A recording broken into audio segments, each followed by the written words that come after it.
हृदय को मोह कर हम सबके तुम चले गए अंबर के पार।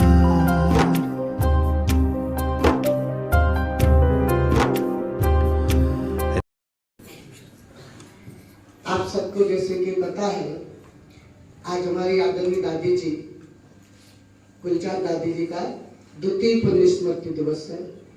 तो इस उपलक्ष्य में हम सभी यहाँ पर एकाग्र हुए हैं। इसी कड़ी में हमारे इस मैनपुरी के जिलाधिकारी श्री अविनाश कृष्ण जी मौजूद है। तो आइए उनसे पूछते हैं कि दादी जी से आपका मिलना हुआ है तो कैसा आपने अनुभव किया। भाई जी से अनुरोध है कि दादी जी के बारे में थोड़ा सा हमको बताएं। ओम शांति। ओम शांति। भाई जी ने गुलजार दादी जी के समय में पूछा था, तो मेरा बड़ा सौभाग्य रहा था कि जब मैं ज्ञान में आया था वर्ष 2006 में, तो पहली बार जब मैं मधुबन गया था, पहली बार, तो हमारी जो जन्मदात्री दीदी जी थी जिनसे मैंने ज्ञान लिया था, तो हम लोग ऑफ सीजन में गए थे। उस समय बाबा मिलन के पहले ही गए थे। उसमें उत्सुकता इतना ज्यादा थी, जो होता ना, बाबा जब पहली बार बच्चे जुड़ते हैं, मिलते हैं, तो बाबा स्नेह की बड़ी अनुभूति कराता है और सभी को अलग अलग प्रकार से अनुभव होते हैं। तो मैंने उस समय शुरुआत में काफ़ी जिज्ञासा उत्कंठा रहती थी, तो मैंने काफ़ी ब्रह्मा कुमारी की पुस्तकें पढ़ी, लिटरेचर इनका शुरुआत से जितनी भी थी निकलवा करके, ज़्यादातर जितनी पुस्तकें मुझे मिल सकी, तो काफ़ी उस समय पुस्तकें मैंने पढ़ी। तो गुलजार दादी जी के तन में भगवान का आना, ये मेरे लिए बड़ा कौतूहल और दिलचस्पी का एक विषय था कि दादी जी के तन में बाबा आते हैं। तो दादी जी की जीवनी और दादी जी का जो है ढेरों सारा, जहाँ से भी मिला मुझे, दादी जी की शिक्षाएं, दादी जी का बचपन और जिस प्रकार से समर्पित जीवन में वो आगे बढ़ी थी, उस सबको मैंने काफ़ी विस्तार से पढ़ा था और भी दादियों का पढ़ा था। पर गुलजार दादी जी के साथ विशेष थोड़ा ये कौतूहल रहता था कि इनके तन में भगवान आते हैं, शिव बाबा आते हैं, तो बड़ा एक जिज्ञासा सी रहती थी।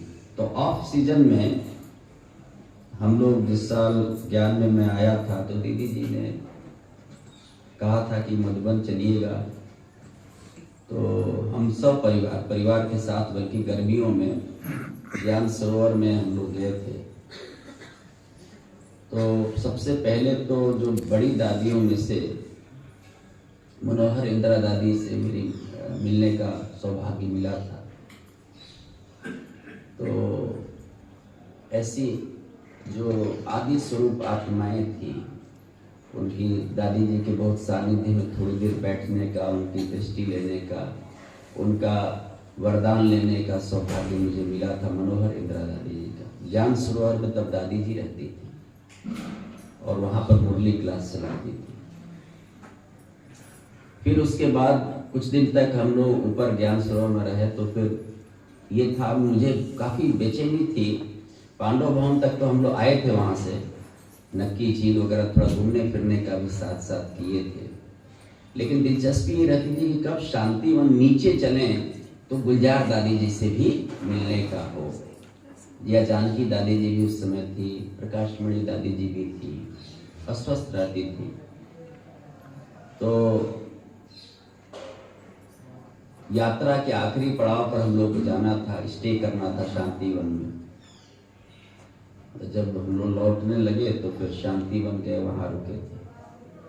तो गुलजार दादी जी से हमारी जो दीदी जी थी, उन्होंने पहले से कुछ भाई लोगों को कह सुन रखा था। उसी दिन बड़ी जो जानकी दादी जी थी, वो लंदन से आई थी, 1-2 रोज पहले की आई थी। तो गुलजार दादी जी कोई कार्यक्रम में थी, तो तब तक दीदी जी ने कहा कि आइए, तब तक जानकी दादी जी से बगल बगल में कॉटेज था, इन लोगों का बगल बगल में। तो जानकी दादी जी के यहाँ हम लोग चले गए थे। तो छोटी कद की दादी जी का मतलब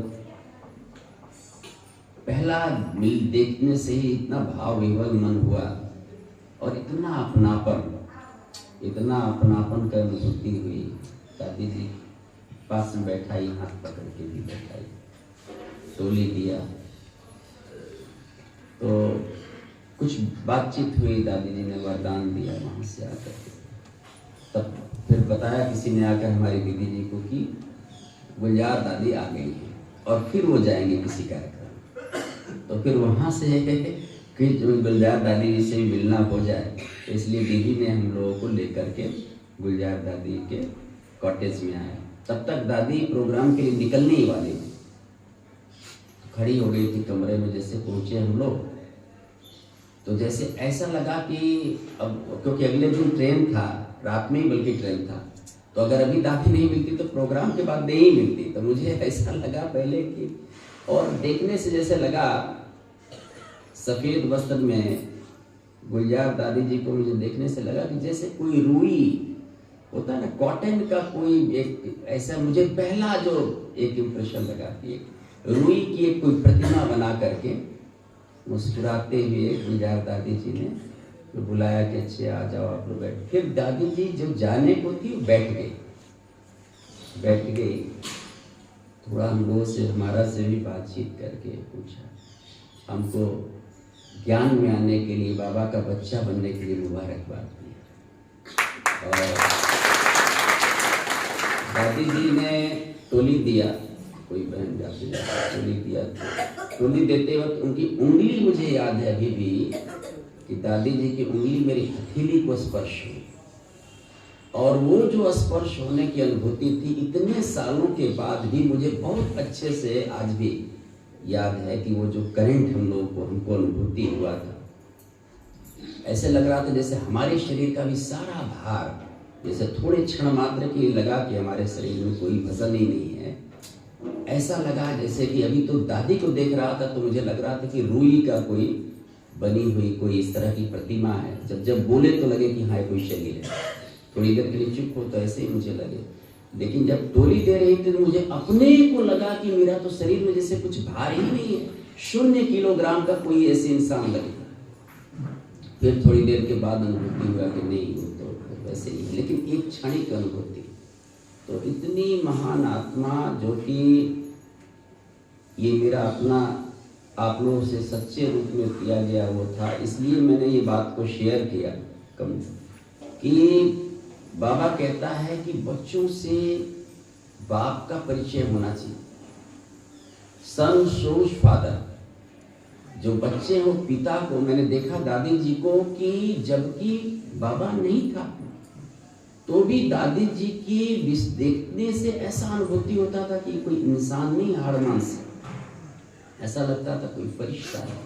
और उनका स्पर्श, मैंने बताया कि आज तक इतने साल बीतने के बाद भी जो मुझे अनुभूति हुई थी वो मैं आज तक नहीं भूला, चमत्कारिक अनुभूति हुई। तो ऐसी महान आत्मा, आदि स्वरूप आत्मा, यज्ञ की जो निर्वाह करने वाली आत्मा थी, जिसको बाबा ने अपना रथ बनाया। तो दादी जी से इस प्रकार से मेरा पहला कुछ देर तक मिलने का हुआ था, दादी जी ने दिया था। और फिर दादी की वजह से क्लास में मैं और भी बाहर बैठा।